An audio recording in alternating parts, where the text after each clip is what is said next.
A salvação é um plano desenvolvido por Deus na eternidade, aonde Ele, por um meio estipulado, criado, desenvolvido por Ele, lança salvação para o homem. Mesmo os crentes mais espirituais têm dificuldade de entender o plano glorioso da salvação. Sendo esses santificados e purificados pelo nosso Senhor Jesus, encontram-se em sua consciência, sua capacidade de razão, de raciocínio, a dificuldade de crerem na permanência da sua salvação. Dado um comportamento inapropriado, um ambiente difuso, contrário ao ambiente agradável ao Senhor, uma situação corriqueira que aconteceu, o crente encontra-se em conflito. Perdi a minha salvação?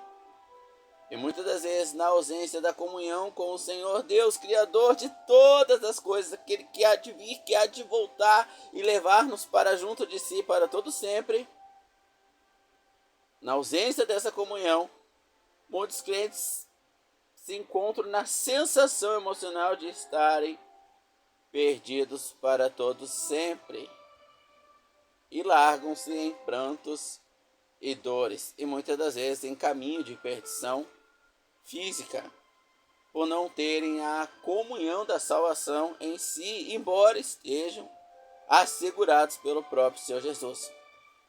É com dificuldade, com grande mistério, que o apóstolo Paulo traz esse assunto, e há necessidade de sermos espirituais para compreendê-los. Vamos então destrinchar um pouco, conforme o Espírito tem interesse, ele alcançará entendimento a alguns dos nossos irmãos que encontram-se com medo de terem perdido a tão gloriosa salvação dada aos santos. Vamos ver o que as Escrituras nos advertem, nos ensinam e nos consolam referente ao plano glorioso da salvação, que nada tem a ver com o ser humano, nada tem a ver com a nossa capacidade de salvar-nos a nós mesmos. Em 1 Coríntios 11, o apóstolo Paulo vai dizer, capítulo 6, verso 11, perdão, irmãos, assim foste alguns de vós, contudo vós fostes lavados, no presente, vós fostes lavados, vós fostes santificados e vós fostes justificados.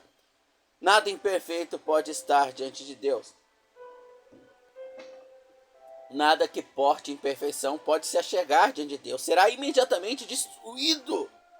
Nada imperfeito se achegará diante do trono da graça. Então Deus nos vê perfeito. Como isso ocorre? Assim foste alguns de vós. Isso referindo-se ao texto passado, o qual adentraremos.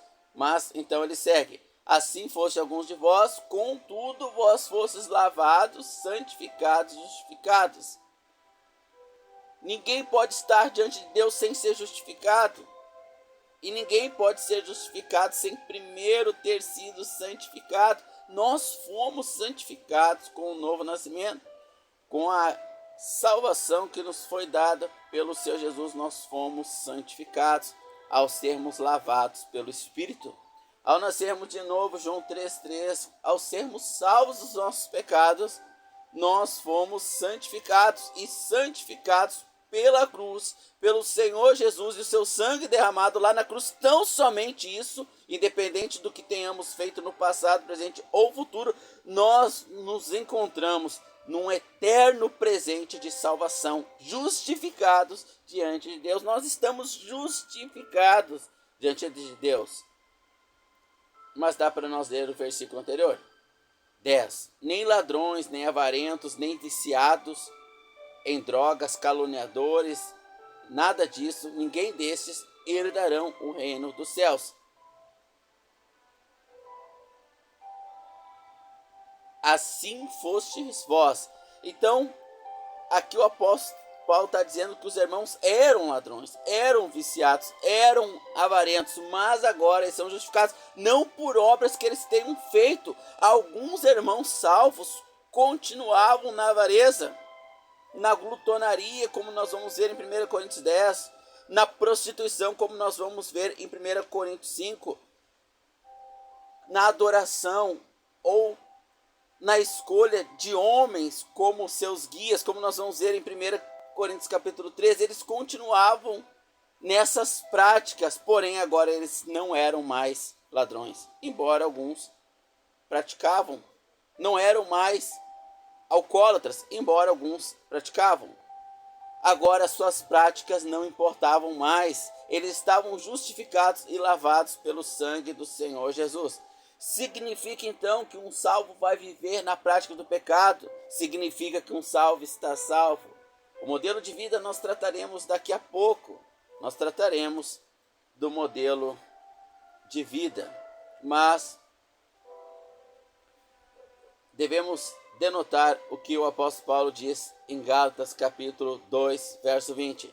Já estou crucificado com Cristo, e vivo não mais eu, mas Cristo vive em mim. Esse não mais eu, ele faz toda a diferença. Não mais eu. Embora haja a justificação, haja a lavagem do velho homem pelo sangue do Cordeiro derramado sobre si, então a justificação. Então, com a justificação, vem a santificação, podendo estar apresentados diante de Deus. Nós vamos lá para Gálatas 2:20. Já estou crucificado com Cristo, e vivo não mais eu, mas Cristo vive em mim. Vamos aqui fazer um corte nesse texto, tirar o vive e não mais eu. Já estou crucificado com Cristo, e Cristo vive em mim.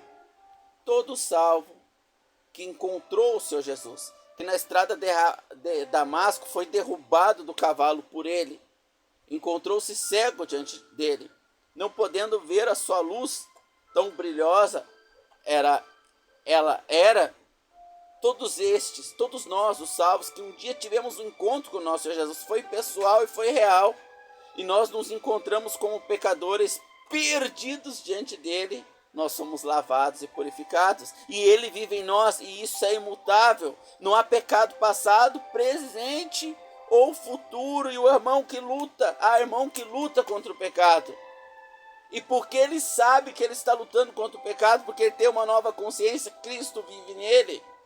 Cristo vive nele. Ele não é mais alcoólatra, ele não é mais um adúltero, ele não é mais um malfeitor, ele é santificado porque ele foi lavado pelo sangue do Cordeiro, ele é santificado porque ele foi lavado pelo sangue do Cordeiro. Vamos ler Gálatas novamente. Já estou crucificado com Cristo, e Cristo vive em mim. Agora coloquemos o texto original. Já estou crucificado com Cristo, e vivo não mais eu. Todo salvo tem nele Cristo habitando. Todo salvo é habitado por Cristo, pelo seu Espírito, que habita nele perpetuamente até a vinda do nosso Senhor Jesus. É o selo da nossa salvação. Mas nem todo salvo pode dizer: já estou crucificado com Cristo e vivo não mais eu. Embora Cristo viva nele, ele também continua vivendo. Embora Cristo viva nele, ele continua vivendo o seu velho homem. E a própria natureza de Cristo condena as suas ações, mas garantem a sua salvação.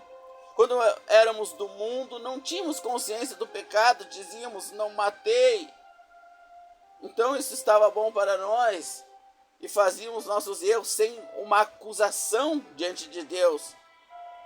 Mas quando o Senhor Jesus nos derrubou na estrada de Damasco, aqui é uma figura, é uma analogia, um tipo do encontro que o apóstolo Paulo teve com o Senhor Jesus. Todos nós, todos os salvos um dia teve esse encontro.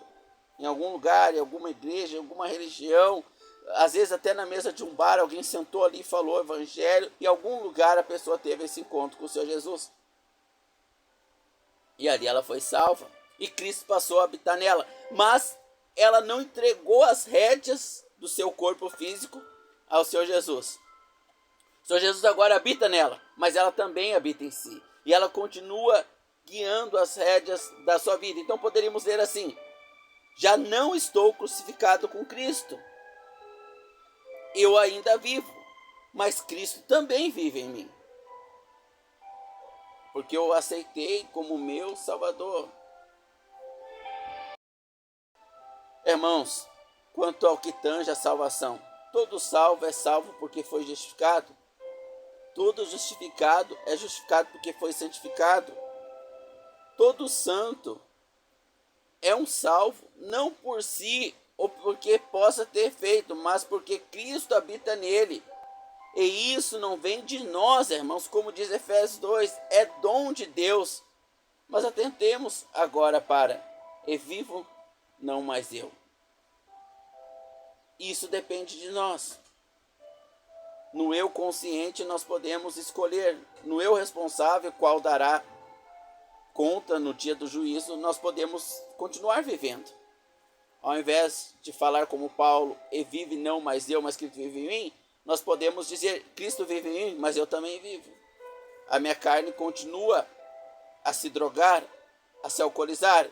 Embora eu não seja mais um alcoólatra, embora eu não seja mais escravo do pecado, embora eu não estou mais morto nos meus pecados, como diz Efésios capítulo 2, vós estavam mortos nos seus pecados. O morto não tem escolha, o morto peca sempre. O morto só pode pecar, ele não pode ser santo, porque ele não é santificado. O morto só pode pecar. Efésios capítulo 2, vós estavam mortos em vossos pecados, mas ele vos vivificou quando? Quando caímos por terra e o reconhecemos como Salvador. Reconhecemos a nossa condição de não poder nos salvar a nós mesmos. Reconhecemos que as nossas obras são más perpetuamente e o aceitamos como Salvador da nossa vida. Então João 3,3 fez realidade em nós. Nós nascemos de novo. E agora Cristo habita em nós. Mas chegará o dia que todo salvo declarará: não vivo mais eu, mas Cristo vive em mim. E isso é um processo, eu não o farei. Posso ser um instrumento de Deus em um passo dessa longa caminhada. Posso ser um instrumento de Deus em um passo dessa longa caminhada. Mas todo salvo será santificado e será justificado nas suas práticas, nas suas ações, porque agora ele não é mais alcoólatra, ele não é mais escravo do pecado, ele é livre para ser santo, porque ele o é santo. A sua nova natureza é santa. Deus o vê santo, independente das suas práticas, Deus o vê santo. Oh, glória! Nesse processo, Deus irá disciplinar o nosso corpo, a nossa carne, que acabará morrendo. O homem natural não herdará a vida eterna. Embora nós sejamos salvos, recebemos uma nova vida, a gente ainda habita nessa carne. E essa carne, ela morre pela fé. Quando chegamos à maturidade do apóstolo Paulo de dizer: não vivo mais eu, mas Cristo vive em mim. A carne está morta pela fé. E todas as nossas ações e nossas palavras são guiados pelo Espírito de Senhor Jesus que em nós habita. Enquanto este processo não acontece na nossa vida prática, no mundo espiritual já aconteceu. E Deus está trabalhando para santificar cada um de nossos irmãos na sua vida prática. Então, irmãos, isso depende de nós. O Cristo vive em nós, mas nós, na carne, continuamos vivos. Deus nos vê santo. Nossa salvação está assegurada. Bendita esperança. Isso não pode ser mudado, mas o nosso eu, irmãos. Como está o nosso eu? Para que o mundo veja Cristo em nós, precisamos deixar Cristo viver em nós, assumindo o controle. Embora ele viva em nós, ele deve assumir o controle. Para ele assumir o controle, importa que se torne uma realidade. Já não vivo eu, mas Cristo vive em mim. Cristo será visto pela igreja. O Senhor Jesus, na estrada de Damasco, ele disse para o apóstolo Paulo: por que tu me persegues? E Paulo perseguia os nossos irmãos. Mas os nossos irmãos representam o corpo do Senhor Jesus. O Senhor Jesus está representado na nossa carne, nós somos o corpo dele. Quando nós não dizemos na nossa vida prática: não sou mais eu quem vive, significa que eu estou vivendo ao meu prazer, eu estou comprando e vendendo, eu estou negociando, eu estou buscando coisas dessa vida. Quando não pior, eu estou prostituindo-me, eu estou adulterando, eu estou me viciando, mas ainda eu sou salvo. Ainda a natureza de Deus está em mim, pois ela não pode sair mais de mim. E ela me conflita, e eu não estou dando testemunho. O glorioso plano da salvação que Deus nos deu. Ele próprio, o Senhor Jesus, disciplina. Hebreus capítulo 12, 1 diz: o Pai disciplina o Filho que ama. Todo crente dará um testemunho de santificado, ou será tirado desse mundo. Todo crente é cuidado por Deus, nós não o acompanhamos. Muitas das vezes nós vemos um incrédulo que não nasceu de novo, que ele é, como diz lá no texto, nem ladrões, nem avarentos, nem viciados, nem alcoólatras, nem drogados, caluniadores, estelionatários, herdarão o reino de Deus. Assim vós fostes no verbo passado, contudo agora vós fostes lavados e santificados, e justificados em nome do nosso Jesus Cristo. Então, embora um homem que é no presente morto em seus pecados, ele não, como diz Efésios 2, ele não foi vivificado e não aceitou Jesus como Salvador, ou seja, não nasceu de novo, ele é um pecador, mas ele pode não estar nessas práticas. Você consegue compreender o caminho reverso agora? Você entende a gloriosa obra da salvação? Ele é um pecador, ele está condenado ao inferno se o Senhor Jesus voltar hoje. O seu destino é o lago de fogo e enxofre para todo sempre, mas ele pode não estar se drogando. Ele pode ter uma autodisciplina e não ser alcoólatra, estelionatário, ladrão, avarento. Pode doar os seus bens, ajudar os pobres, pode ser fiel à sua esposa, ao seu marido.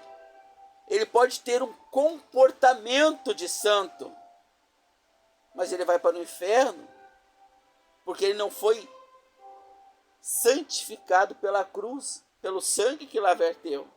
Ele não se reconheceu pecador, ele não se viu que, independente das suas obras exteriores, o seu coração jorra pecado, flui dele pecado, a sua raiz, ela só vai lançar pecados, ela só vai produzir pecado, embora o seu exterior esteja, pelo menos aos olhos humanos, contornando isso. Ele continua sendo um pecador. Ocorre também com o crente, embora ele foi salvo, e o Espírito de Deus habita nele, e agora ele é justo, porque ele foi justificado pelo sangue do Senhor Jesus na cruz. Quando ele nasceu de novo, ele pode estar praticando as obras de um pecador. Todo salvo, irmão, está sobre o fundamento. Todo salvo está sobre o fundamento. Todo salvo, ele encontra-se sobre o fundamento. Deste fundamento, ele não pode mais ser tirado até a vinda do nosso Senhor Jesus. Mas ele pode viver como se não estivesse sobre o fundamento. Continuará salvo, mas o mundo não verá Cristo nele, porque a parte em que o apóstolo Paulo fala e diz em Gálatas 2, já não sou mais eu quem vive, ele continua a viver, é ele quem vive. É a natureza carnal do crente que domina, e não a natureza espiritual. É o homem natural no crente que rege as rédeas. Então todo salvo ele está sob fundamento, mas pode ver como se não estivesse. Contudo, continuará salvo, mas será envergonhado e não terá galardão. Vamos ver isso. Eu vou abrir aqui as escrituras, porque é ela que nos importam.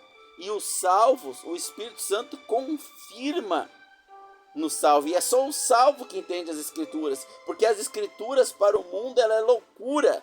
O homem natural, muitas das vezes você, irmão, que está salvo, muitas vezes você ouviu um parente dizer que a Bíblia deixa as pessoas loucas. Muitos leram a Bíblia e ficaram loucos, e é verdade, porque muitos daqueles que se denominaram crentes, eles eram crentes da religião que eles frequentaram. E como eles não tinham nascido de novo, Eles se comportavam como crente, mas eles eram devassos, avarentos, eles eram daqueles que não herdariam o reino dos céus. E ficaram loucos, porque as letras enlouquecem. Mas o Espírito Santo, ele confirma no coração do salvo o que diz as Escrituras. E agora lembrei, que é quase esquecido, né? 1 Coríntios, capítulo 3. Vamos ler com atenção as Escrituras, sem o viés religioso, sem a contaminação do homem natural. Vamos deixar o homem natural de lado e vamos deixar que o nosso espírito receba a confirmação do Espírito de Deus, o que diz as Escrituras. Em 1 Coríntios capítulo 3, 1 Coríntios 3, 5. Porque dizendo uns, eu sou de Paulo, ou de Apolo, porventura não sois carnais? Aqui é quando o crente ele quer escolher o que ele vai seguir. Ele vai separar, isso aqui eu gostei, Pedro fala isso, eu gosto, isso aqui eu vou seguir. Paulo fala isso, eu não gosto, então eu vou ser de Pedro. Eu gosto que a igreja Assembleia fala isso, eu vou seguir a Assembleia. Eu gosto que a igreja Universal ensina a ficar rico, né? Eu sou a Universal, estou milionário, estou tudo de bom aqui, eu vou seguir a Universal. Isso é ser carnal. É não Cristo viver em nós. Já não sou eu quem vive, Cristo vive em mim. Opa, Cristo vive em mim, mas eu também vivo. Vou seguir a Cristo do meu jeito, não no dele. Isso é ser carnal. O crente continua sendo crente, porque ele não pode deixar de ser crente. Ele não pode desnascer. Uma vez nascido, nunca mais pode ser desnascido. Ele continuará com a sua natureza espiritual e será salvo no dia do Senhor. Todavia, ele é carnal. O que é carnal? Carnal não é natural. Natural são os homens que não nasceram de novo. Os homens que seguem o curso desse mundo, que seguem os seus instintos, que não herdarão o reino dos céus. E os seus instintos levam a adultério. É o instinto a questão do adultério, não a prática do adultério. Os seus instintos o levam a mentira. Os seus instintos o levam a roubar, a matar. Talvez eles não estão dando fruto agora. Você olha para uma árvore de laranja e tira uma laranja. Mas quando é a época em que ela não está dando fruto, embora ela esteja limpa de frutos, ela continua sendo laranjeira. Embora nesse momento o pecador não esteja praticando seus pecados, ele continua condenado ao inferno. Esse é o homem natural. O homem carnal é aquele que nasceu de novo. Cristo vive nele, mas ele também vive e coloca o Senhor Jesus num quarto ali e ele é o anfitrião da casa. Ele governa o corpo do jeito que ele quer. Isso é carnal. Vamos continuar o texto então. Pois quem é Paulo, quem é Apolo? Eu plantei, Apolo regou, mas Cristo dá o crescimento. Por isso nem o que planta